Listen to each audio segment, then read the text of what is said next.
오늘도 큰 은혜 받는 시간 되기를 바랍니다. 오늘 말씀의 제목은 의지하고 듣고 분별하는 마음입니다. 여러분, 세상에서 가장 축복받은 사람이 누구냐라고 얘기를 하면 우리는 솔로몬을 생각하게 됩니다. 그는 지혜와 부와 명예를 가지고 있었고 성전을 건축하면서 하나님의 영광까지 드러냈던 위대한 왕이었습니다. 그런데요, 처음부터 솔로몬이 이렇게 축복된 인생을 살아갔던 건 아니었습니다. 그의 형통한 삶은 운이나 우연히 일어난 것이 아니라 자기 아버지 다윗의 삶을 바라보면서 그 아버지 삶 속에서의 축복의 원리들을 깨닫고 그 세 가지 원리를 가지고 살았던 삶이 바로 솔로몬의 축복된 삶이었습니다. 그는 하나님의 축복의 은혜를 부르는 세 가지 마음을 가지고 살았습니다. 그래서 오늘 저는 말씀을 통해서 솔로몬에게 부어주셨던 축복의 그런 은혜가 이 세 가지 마음이 무엇인지를 한번 나누어보고 여러분과 함께 그 은혜 가운데 살면서 여러분의 삶도 솔로몬과 같이 하나님의 축복이 가득한 인생 되기를 소원합니다. 그러면 이 솔로몬이 부어뒀던 이 축복의 세 가지 마음 중에 첫 번째 마음이 뭐냐? 우리 한번 같이 한번 보도록 하겠습니다. 의지하는 마음. 한번 따라해 볼까요? 의지하는 마음. 우리 3절의 말씀을 함께 읽도록 하겠습니다. 이에 왕이 제사하러 기브온으로 가니 거기는 산당이 큼이라. 솔로몬이 그 제단에 1000번제를 드렸더니 아멘. 이 말씀을 보면 솔로몬이 하나님 앞에서 1000번제를 드리고 있습니다. 보통 1000번제라고 하면 1000번을 나눠서 하나님께 드리는 제물이라고 생각할 수가 있는데요. 이 당시 솔로몬은 한 번에 1000마리의 제물을 한꺼번에 드리는 그런 규모의 제사를 드렸습니다. 1000마리의 제물을 드린다고 하는 것은 어마어마한 비용이 들 뿐만 아니라 수많은 제사장이 동원이 됐고 뿐만 아니라 오랜 시간이 걸리는 대규모 의식이었습니다. 그래서 그런지 성경 전체를 봐도 이 1000번제를 드렸다고 하는 사람은 오직 솔로몬 한 사람, 유일한 솔로몬의 그런 제사였다고 우리는 볼 수가 있었습니다. 그런데요, 솔로몬이 왜 이렇게 엄청난 제사를 하나님께 드린 것일까요? 보통 이런 제사는 삶의 위기가 오거나 내가 간절히 무언가를 바라고 소망할 때 이런 제사를 하나님께 올려드릴 때가 많이 있습니다. 그런데요, 솔로몬은 상황을 보면 특별한 큰 위기나 어려움이 없었던 것 같습니다. 우리 1절의 말씀을 한번 같이 보도록 하겠습니다.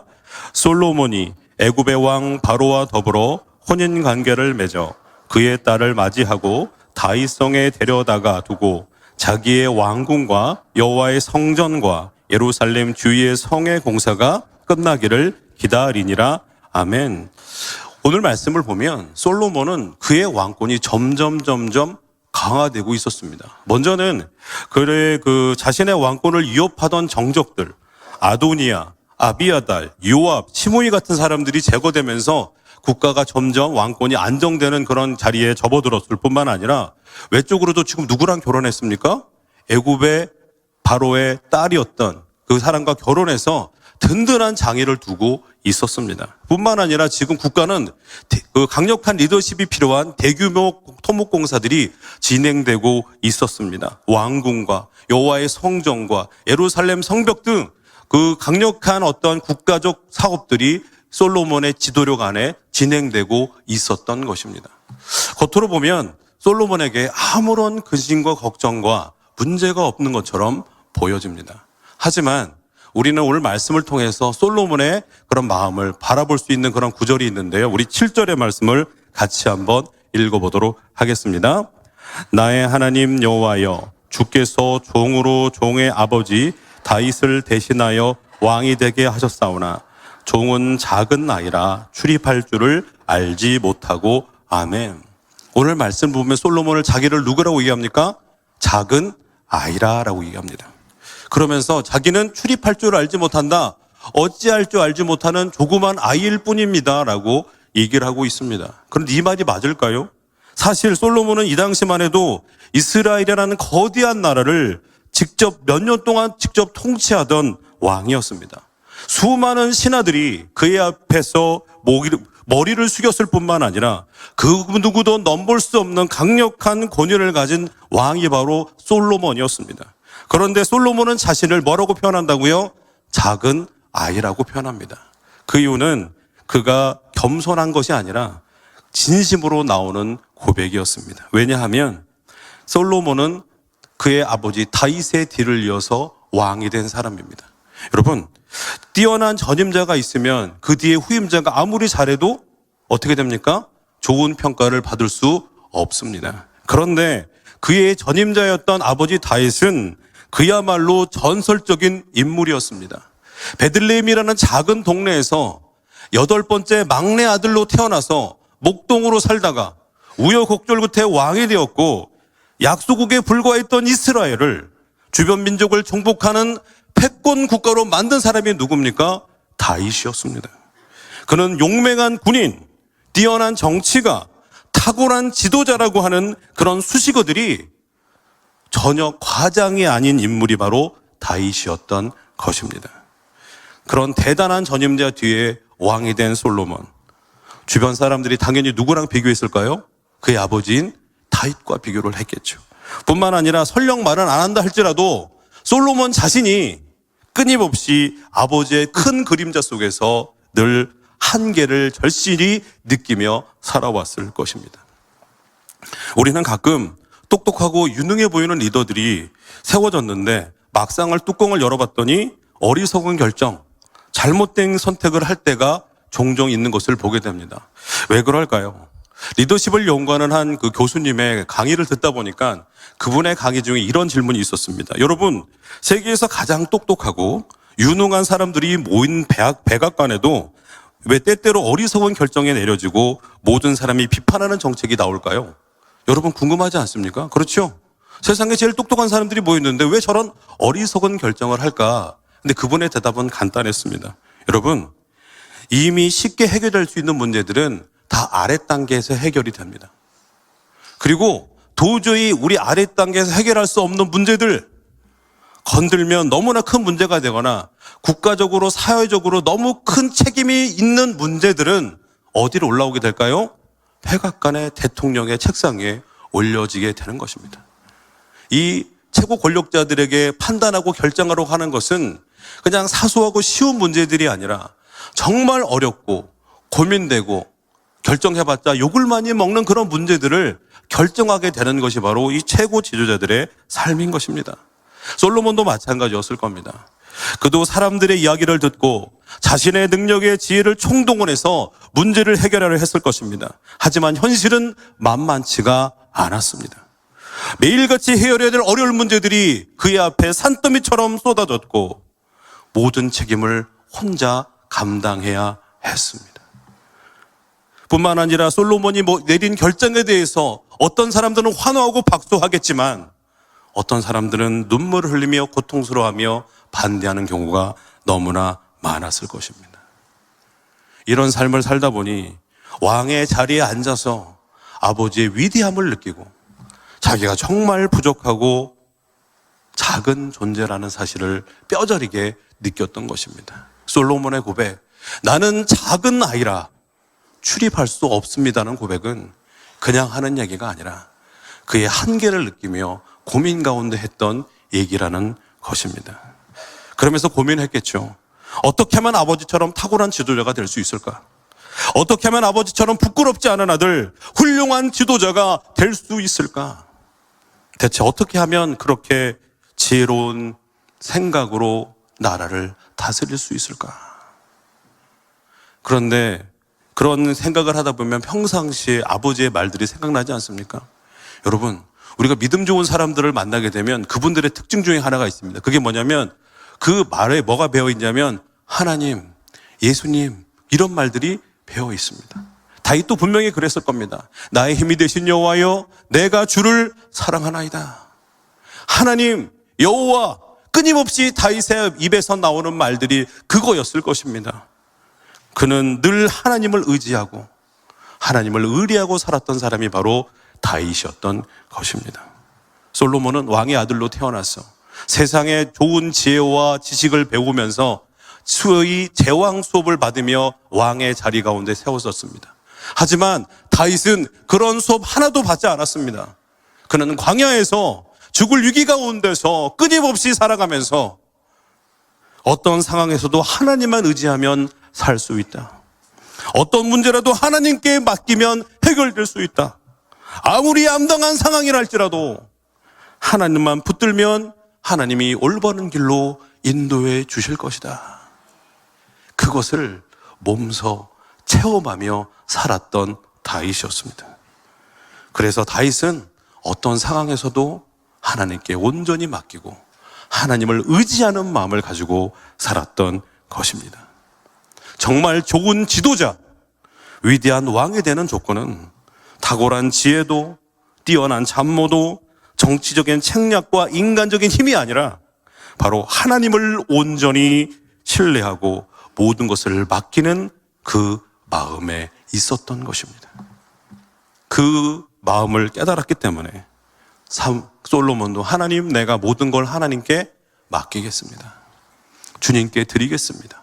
해서 그 엄청난 1,000번제를 하나님께 드렸습니다. 사랑하는 성도 여러분, 여러분도 솔로몬처럼 하나님께 온전히 맡기고 의지하는 마음을 가지고 살아가는 목민의 성도들 되기를 소원합니다. 미국의 백화점의 왕 페니의 이야기에 있습니다. 그는 목사님의 아들로 태어나서 사업에 뛰어들어서 엄청난 성공을 거두었습니다. 대공황을 맞아서 심각한 재정 위기 가운데서 심지어는 자살까지 생각을 하고 있을 상황이었습니다. 결국 그는 미시간에 있는 한 병원에 수용이 돼서 몸도 마음도 완전히 무너져서 살아가고 있었습니다. 그러던 어느 날 아침에 그의 귀에 찬송 소리가 들리기 시작한 겁니다. 그는 무거운 몸을 이끌고 그 찬송 소리가 나는 그곳으로 천천히 걸어갔습니다. 근데 그곳에 조용히 앉아서 예배를 드리고 있는데 거기서 찬송 소리가 들려 퍼졌습니다. 너 근심 걱정 말아라. 주 너를 지키리. 주 날개 밑에 거하라. 주 너를 지키리. 주 너를 지키리. 아무 때나 어디서나 주 너를 지키리. 늘 지켜주시리.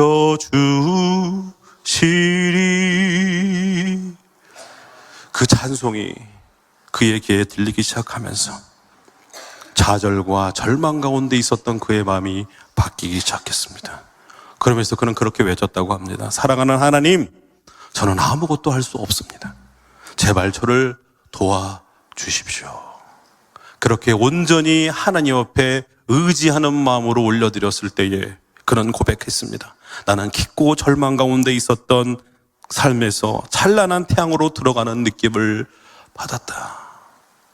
결국 그는 그 사건 이후에 건강도 회복되고 사업도 회복되고 평생을 하나님의 영광을 위해 살았던 사람이었습니다.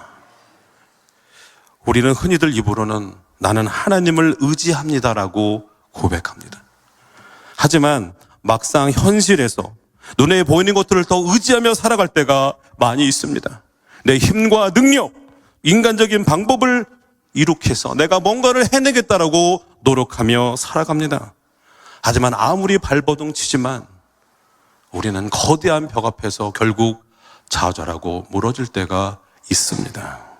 사랑하는 성도 여러분, 결코 낙심하지 마십시오. 다시 한번 우리의 반석이신 하나님을 전적으로 의지하고 나아가는 여러분 되기를 소원합니다. 하나님을 온전히 신뢰하고 맡길 때에 우리에게 찾아오시는 하나님을 우리는 경험할 수 있을 겁니다.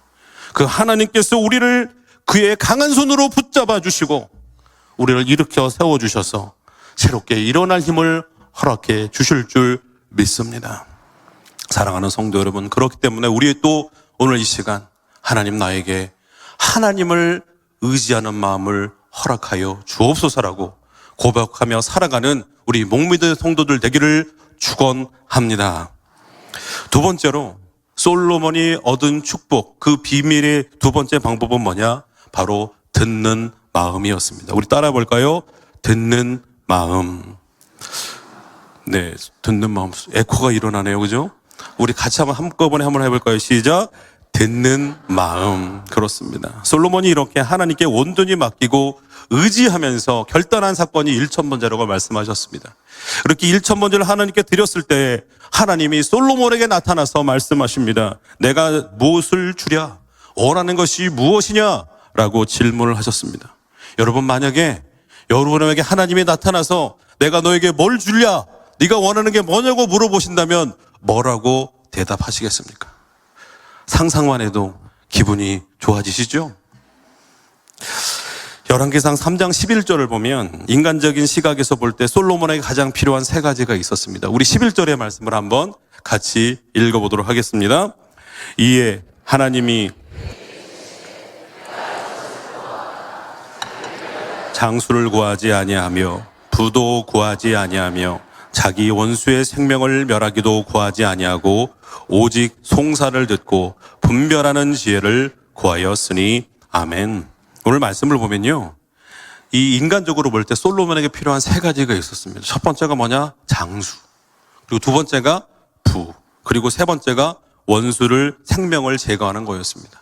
아니, 다 가진 왕이 뭘 필요가 있을까라고 생각할 수가 있는데, 여러분, 왕의 자리는요 엄청난 스트레스를 받는 자리입니다. 백성들에게 늘 여론을 신경 써야 되고요, 반대 세들에게 위협 속에서 매일매일을 살아야 했습니다. 그래서 그런지 역사적으로 보면 오래 산 왕, 장수했다는 왕을 우리가 많이 본 적이 없습니다. 그만큼 힘든 자리입니다. 뿐만 아니라 아무리 높은 자리에 있다 할지라도 1년, 2년만 하면 과업이나 위대한 업적을 이룰 수가 없습니다. 오래오래 살아야 수많은 업적도 이룰 수가 있고 수많은 과업도 이룰 수가 있습니다. 그렇기 때문에 왕의 자리에 장수라고 하는 건 너무나 매력적인 그런 바람이라고 할 수 있을 것입니다. 두 번째로 부라고 얘기했습니다. 여러분, 왕인데 다 가질 텐데 무슨 필요가 있겠냐? 여러분, 왕이 그냥 갖기만 있는 게 아니라 너무 많이 써야 합니다. 왜냐하면 여러분, 모든 사람이 왕의 자리가 됐다고 자동적으로 충성하지 않습니다. 베풀어야 됩니다. 신하들에게, 그의 백성들에게 적절하게 베풀면서 세워줘야만이, 그리고 배불리게 해줘야만이 그들의 마음이 왕을 따르게 되어 있습니다. 그러하기 때문에 왕에게는 바로 큰 부가 필요했습니다. 세 번째로, 아무리 정적들을 제거했다 할지라도 이 정적들은요 끊임없이 나옵니다. 솔로몬을 반대하고 싫어하고 왕을 거부하는 사람들이 끊임없이 나와서 끊임없이 솔로몬을 대적하기 때문에 이 대적들을 제거하는 것, 왕권의 앙정을 위해서는 너무나 필요한 일들이었습니다. 그렇기 때문에 이 당시에 솔로몬에게 필요한 장수와 부와 원수의 생명을 제거하는 것은 너무나 소중한 것이었습니다. 솔로몬이 그런데 이렇게 간구하지 않습니다. 어떤 간구를 하는지 우리 9절 상반절의 말씀을 함께 읽어보도록 하겠습니다. 누가 주의 이 많은 백성들을 재판할 수 있사오리까? 듣는 마음을 종에게 주사. 아멘. 무슨 마음이요? 듣는 마음. 개역 한글판에서는 지혜로운 마음을 허락해달라고 얘기를 해서, 하나님의 때 솔로몬이 지혜를 구했다, 우리도 지혜를 구하자, 이렇게 기도하는 경우가 많이 있습니다. 그런데 개역 개정판에 들어오면서 이 표현이 바뀌었습니다. 좀 언어적인 표현을 더 우리가 가미하자 그래서 바뀌었는데, 히브리어 원어로는 레브 쇼메아라고 표현하는데요, 이 표현이 바로 뭐냐면 듣는 마음입니다. 여러분, 여기서 주목해야 될 건 뭐냐면, 솔로몬은 듣는 귀를 말한 것이 아니라 듣는 뭐를 했다고요? 마음을. 귀가 아니라 마음을 달라고 얘기했습니다. 우리는 보통 세상의 소리를 귀로 듣습니다. 솔로몬도 왕으로서 주변의 사람들의 소리를 끊임없이 들었을 겁니다. 세상에서 가장 똑똑하고 명철한 신하들, 지혜로운 조언자들이 그의 곁에서 왕이시여 이렇게 하셔야 합니다라고 끊임없이 조언했을 겁니다. 세상의 논리에 따라서 왕권의 안정을 위해서 바라의 딸과 결혼해야 합니다. 적들의 정적을, 불안 요소들을 싹부터 제거해야 됩니다. 지금 공사가 진행되고 있는데 수많은 백성들이 불만을 가질 텐데 왕이여 약하게 나가시면 안 됩니다. 강력하게 나가십시오라고 제언을 하고 권유를 했을 겁니다. 그런데 문제는 세상의 조언만으로 나라를 제대로 다스릴 수 없다는 겁니다. 어떤 조언은 겉으로는 그럴싸하고 괜찮아 보이지만 결과적으로는 잘못된 판단들이 있습니다. 반대로 당신은 어리석어 보이는 결정이지만 훗날 좋은 결과를 얻는 그런 경우도 있기 때문입니다. 결국 사람의 귀에 듣는 것으로만 온전히 판단할 수 없습니다. 세상의 조언에는 항상 함정이 있고 한계가 있고 예상치 못한 문제가 따라오기 마련입니다. 그래서 솔로몬은 하나님의 말씀을 귀가 아닌 마음으로 들을 수 있는 능력을 구했습니다. 단순히 하나님의 뜻을 듣는 것이 아니라 하나님의 온전한 뜻, 하나님이 기뻐하시는 길을 마음 깊이 받아들일 수 있는 능력을 간절히 원했습니다. 또한 그는 백성들의 말을 귀가 아닌 마음으로 들을 수 있는 능력을 구했습니다. 왕으로 단순히 신하들의 보고만 듣는 것이 아니라 백성들을 진심으로 이해하고 그들의 아픔을 공감하며 그들의 마음을 어루만질 수 있는 지도자가 되기를 원했던 것입니다. 제가 목사 안수를 받고 나서 얼마 되지 않아서 교구를 담당한 때가 있었습니다. 열심히 교구를 섬기고 있었는데 한 구역장님이 연말인데 저를 찾아오신 겁니다. 목사님, 그래서 왜요? 그랬더니 그 권사님이 뭐라고 그러시냐면, 목사님, 구역장 일이 너무 힘들어요. 그래서 제가 올해는 쉬고 싶습니다. 제발 쉬게 해달라고 막 그렇게 간청하는 겁니다. 그래서 제가 가만히 듣고 있다가, 권사님, 그러면 제가 쉬게 해드릴게요. 그리고 그 다음에 다른 분으로 세워서 구역장님을 세워주셨습니다. 잘했을까요? 못했을까요? 잘했죠? 그런데 어느 날 시간이 지났는데 성도들로부터 이상한 얘기가 들리는 겁니다. 그 구역장님이 나를 너무 미워한다는 거예요. 아니, 왜 나를 미워하지? 내가 원하는 대로 해드렸는데? 그랬는데 그 구역장님의 말은 나중에 알고 봤더니 뭐였냐면, 내가 구역장을 내려놓으려고 하는 게 아니라, 목사님, 나 구역장 너무 힘들어요. 너무 버거워요. 목사님 도와주세요. 그러면 제가 위로라도 해드려야 되는 건데, 그래요, 권사님 힘드시죠? 하루 열심히 해주세요. 하면 되는 건데, 알겠습니다. 그만두게 해드리겠습니다. 그렇게 해버린 겁니다. 저는 그분의 마음을 읽지도 못하고 그냥 그만하세요라고 해버린 겁니다. 결국 문제는 내 귀로 들은 것이 아니라 그분의 진심을 제대로 이해하지 못한 제 잘못이었습니다. 우리는 때때로 다른 사람들의 마음을 제대로 알지 못해서 오해를 사고 답답해하고 혼란스러울 때가 많습니다. 말로 표현된 것만 듣고 판단하기보다는 그 말 뒤에 숨겨진 진실을 이해할 때에 비로소 문제의 본질을 알게 되고 해결할 길이 찾아질 수 있을 거라고 믿습니다. 그렇기 때문에 우리는 뭐가 있어야 되느냐? 듣는 마음이 있어야 합니다. 하나님의 음성을 깊이 깨닫고 사람들의 진심을 이해하는 것, 하나님의 음성을 마음으로 듣고 사람들의 진심을 헤아릴 수 있는 능력, 그 능력이 여러분에게 있기를 소원합니다. 그것이 바로 듣는 마음입니다. 마지막 세 번째는요, 분별하는 마음입니다. 우리 따라 볼까요? 분별하는 마음. 우리 9절 하반절의 말씀을 함께 읽어보도록 하겠습니다. 주의 백성을 재판하여 분별하게 하옵소서. 아멘. 오늘 말씀을 보면 솔로몬이 마지막으로 요구한 게 뭐냐? 분별하게 해달라는 거였습니다. 재판을 받을 때에 여러분, 사람들이 진실만을 얘기할까요? 아니죠. 때로는 자기가 유리하기 위해서 거짓말도 얘기할 때도 있고 잘못된 이야기를 할 수도 있습니다. 하지만 재판관은 그걸 알지 못하면 잘못된 결정을 내릴 수가 있는 것이죠. 그렇기 때문에 재판장에게 필요한 것은 뭐냐? 듣는 마음만 있어야 되는 것이 아니라 바로 분별할 수 있는 마음이 있어야 할 줄 믿습니다.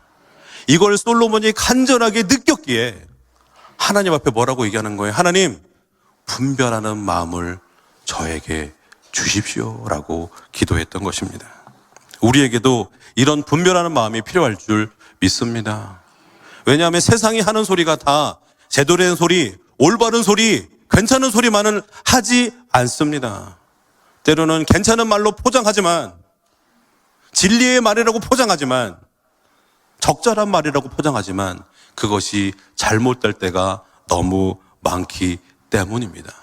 그러하기에 우리에게도 뭐가 필요하냐? 분별하는 마음이 필요할 줄 믿습니다. 어느 날 한 괴상한 광도가 몰래 백화점에 들어갔다고 합니다. 그런데 이 광도는 물건을 훔치지 않고 뭘 했냐? 밤새 가격표를 엉뚱하게 바꿔놓는 장난을 친 겁니다. 그래서 10,000원짜리 물건에다는 100만 원짜리 가격표를 붙여놓고 수백만 원짜리 명품에는 단돈 5,000원의 그 가격표를 붙여 놓았던 것입니다. 그야말로 물건들이 가치를 완전히 뒤죽박죽 바꾸어 놓은 것이죠. 그런데요, 더 놀라운 일이 그 다음날 일어났습니다. 그게 뭐냐? 아무도 바뀐 거를 알지 못한다는 겁니다. 그래서 백화점 문이 열렸는데 손님들이 와서 엉터리 가격표대로 사는 겁니다. 수백만 원짜리를 그냥 5,000원에 사가고요. 10,000원밖에 안 되는 거를 수백만 원짜리로 사가는 겁니다. 그런 역사들이 일어났습니다. 여러분, 이것은 우화일 뿐입니다. 웃겨 넘기는 이인데요. 이 얘기는 어떤 얘기를 하고 있느냐? 바로 현대인의 가치관을 그대로 비꼬아 만든 얘기입니다. 우리가 정말 무엇이 중요한지, 무엇이 가치가 있는지 모르고 살아갈 때가 많다는 것을 이 이야기를 통해서 알려주고 있습니다. 많은 사람들이 별로 중요하지 않은 것에 목숨을 걸고 정작 진짜 소중한 것들을 가볍게 여기며 살아갈 때가 많습니다. 세상은 돈, 명예, 권력 같은 것에는 엄청난 가격표를 붙여놓지만 사랑, 진실, 신앙, 희생 같은 것에는 정말 하찮은 가격표를 붙여놓을 때가 많이 있습니다. 그래서 우리는 헛된 것을 위해 몸부림치고 진짜 중요한 것들을 놓쳐버리는 실수를 할 때가 많이 있습니다. 사랑하는 성도 여러분, 그러하기에 우리에게는 분별하는 마음이 있어야 합니다. 그 분별한 마음을 가지고 잘못된 가치관에 속지 않고 헛된 것에 인생을 낭비하지 않고 정말 하나님의 은혜 가운데 진리를 따르는 삶을 살아야 할 줄 믿습니다. 사랑하는 성도 여러분, 그러하기 때문에 우리에게는 분별한 마음이 필요합니다. 그럼 어떤 분들은 저에게 이런 말을 합니다. 목사님, 어떻게 분별하는 마음을 가질 수가 있습니까? 궁금하지 않으십니까? 저도 너무 궁금합니다. 어떻게 거짓과 진실을 분별할 수 있는 그런 눈이 생길 수 있을 것인가? 가장 중요한 건 뭐냐면 하나님과 가까이 하고 말씀과 가까이 할 때 그런 눈이 생길 줄 믿습니다. 왜냐하면 하나님이 진리이기 때문입니다. 말씀이 진리이기 때문입니다. 진리를 가까이 하다 보면 이게 진리이고 이게 거짓인지를 분간할 수 있는 눈이 생길 줄 믿습니다. 그리고요, 또 하나, 여러분의 삶의 태도 중에 예수님이라면 과연 어떻게 하셨을까라고 매일매일 질문하며 살아가는 여러분 되기를 소원합니다. 뭐라고요? 예수님이라면 따라해 볼까요? 예수님이라면 어떻게 하셨을까? 그렇죠. 늘 그런 생각을 하면서 하는 거예요. 내가 어떤 선택을 할 때, 어떤 결정을 할 때 내 욕심과 생각이 아니라 가만히 한번 앉아서 예수님이라면 이 상황 가운데서 어떻게 하셨을까? 생각해보면 하나님께서 지혜를 주실까요? 안 주실까요? 당연히 주실 줄 믿습니다. 그런 삶을 살다 보면 여러분도 언젠가 그 마음속에 시대를 분별하고 선악을 분별하고 사람을 분별할 수 있는 분별하는 마음이 우리 마음 가운데 생길 줄 믿습니다. 그 마음을 가지고 살아가는 여러분 되기를 소원합니다.